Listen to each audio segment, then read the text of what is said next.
Militer Iran menyerang aset militer Amerika Serikat Pangkalan Udara Pangeran Sultan di Arab Saudi.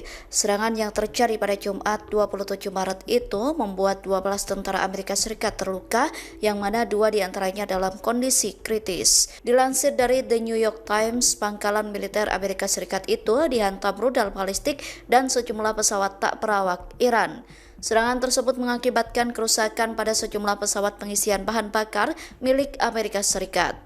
Serangan ini terjadi sehari setelah Presiden Amerika Serikat Donald Trump menyatakan Iran telah dihancurkan. Para pejabat mengatakan sejumlah personel militer yang terluka berada di dalam sebuah bangunan yang terkena serangan. Pangkalan Udara Pangeran Sultan diketahui sudah 2 kali diserang oleh Iran. Serangan pertama yang menyasar aset Amerika Serikat itu terjadi pada awal perang, yakni 28 Februari lalu. Dalam serangan sebelumnya, 5 pesawat pengisian bahan bakar Amerika Serikat rusak.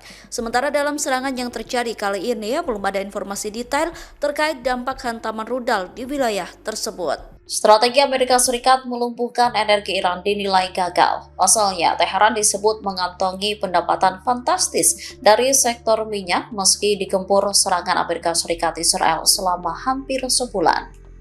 Pendapatan Iran melonjak tajam di tengah tekanan sanksi internasional. Kenaikan ini didorong oleh lonjakan ekspor minyak mentah dan kondensat. Strategi tekanan maksimum dari Amerika Serikat dinilai belum efektif sehingga sektor energi Iran tetap bertahan. Meski terhambat sistem perbankan global, Iran masih mampu menjual minyaknya. Negara ini mengamankan pembeli setia terutama di kawasan Asia. Analis menyebut kemampuan Iran mengakali sanksi jadi kunci utama, oleh karena itu aliran pendapatan tetap terjaga. Iran juga diuntungkan oleh kenaikan harga minyak global. Minyaknya dijual dengan diskon yang semakin kecil terutama kepada pembeli di Cina. Di sisi lain, harga minyak Brent kini menembus $100 per barel. Pendapatan Iran pun meningkat signifikan dari sekitar $115 juta per hari di Februari, kini naik menjadi sekitar $139 juta per hari pada bulan Maret. Korps Garda Revolusi Islam Iran menyatakan akan melancarkan serangan balasan dengan prinsip setimpal setelah fasilitas sipil serta infrastruktur vital negara itu menjadi sasaran serangan udara Amerika Serikat dan Israel.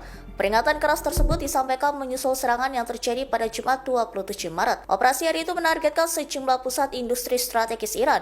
2 produsen baja terbesar, yakni Mubarak Steel Company di Isfahan dan Konsistan Steel Company, dilaporkan mengalami kerusakan serius akibat serangan tersebut. Selain itu, koalisi AS Israel juga disebut menyerang pembangkit listrik nuklir sipil yang berada di wilayah Yazd dan Arak. Komandan Angkatan Dirgantara IRGC, Brigadir Jenderal Syed Majid Musafi buka suara yang menegaskan bahwa serangan yang dilakukan pihak lawan telah melampaui batas merah. Ia menyampaikan bahwa respons Iran tidak lagi sekedar berimbang, melainkan akan melampaui pola sebelumnya. Sebagai langkah balasan, IRGC kini mengarahkan target pada pabrik-pabrik dan perusahaan di kawasan Timur Tengah yang memiliki keterkaitan modal maupun afiliasi dengan Amerika Serikat dan Israel. Untuk meminimalkan korban sipil, IRGC mengeluarkan instruksi evakuasi darurat. Seluruh karyawan yang bekerja di perusahaan yang terafiliasi dengan AS dan Israel diminta segera meninggalkan lokasi kerja. Warga yang tinggal dalam radius 1 km dari kawasan industri tersebut juga diperintahkan untuk mengungsi. Presiden Amerika Serikat Donald Trump dilaporkan tengah mempertimbangkan pengiriman tambahan pasukan ke kawasan Asia Barat sebagai bagian dari potensi invasi darat ke Iran. Rencana tersebut mencakup pengiriman sekira 10.000 tentara tambahan. Mereka akan bergabung dengan sekitar 3.000 pasukan terjun payung serta 5.000 personel marinir AS yang telah disiagakan sebelumnya. Namun, para analis yang dikutip The Independent pada 28 Maret menilai jumlah tersebut masih jauh dari cukup untuk melancarkan invasi darat secara efektif. Mereka memperkirakan bahwa untuk mencapai keberhasilan, Amerika Serikat kemungkinan harus mengerahkan sebagian besar kekuatan militernya yang jumlahnya melampaui 1,3 juta personil. Dalam perkembangan terbaru, AS juga disebut tengah mempertimbangkan pengiriman tambahan hingga 20.000 tentara. Dengan langkah itu, total pasukan yang ditempatkan di kawasan Teluk dapat mencapai sekitar 50.000 personil. Pasukan tersebut saat ini dilaporkan terlibat dalam operasi militer yang menargetkan sistem rudal dan pesawat nirawak milik Teheran. Unit MEU ke-31 yang berbasis di USS Tripoli serta MEU ke-11 yang menjadi bagian dari kekuatan amfibi utama AS. Setiap unit memiliki sekitar 2.500 personel dan dilengkapi dengan berbagai alutsista seperti jet tempur, pesawat Osprey lepas landas vertikal, helikopter tempur, hingga sistem artileri. Secara teori, unit-unit ini mampu menjalankan operasi terbatas dengan target spesifik. Misalnya, menyerang Pulau Karch yang merupakan pusat ekspor minyak Iran atau membuka akses di Selat Hormuz. Namun, para analis memperingatkan bahwa pertahanan udara Iran serta kemampuan perang drone dapat dengan cepat menggagalkan operasi tersebut dan berpotensi menimbulkan kerugian besar. Sementara itu, sejumlah mantan jenderal NATO lainnya menilai kebutuhan pasukan bahkan bisa melampaui 1 juta personil.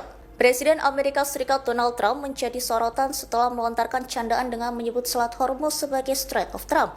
Pernyataan itu disampaikan olehnya saat pidato pada 27 Maret. Dalam pernyataan tersebut, Trump sempat menyampaikan pernyataan bernada penyesalan yang kemudian diikuti dengan komentar yang memancing tawa audiens. Ia juga menyindir kemungkinan media akan memelintir ucapannya, sembari menegaskan bahwa pernyataannya bukanlah sebuah kekeliruan. Candaan tersebut dinilai mengubah satu di antara kawasan geopolitik paling sensitif di dunia menjadi bahan promosi diri, di tengah konflik yang masih berlangsung antara Amerika Serikat, Israel, dan Iran.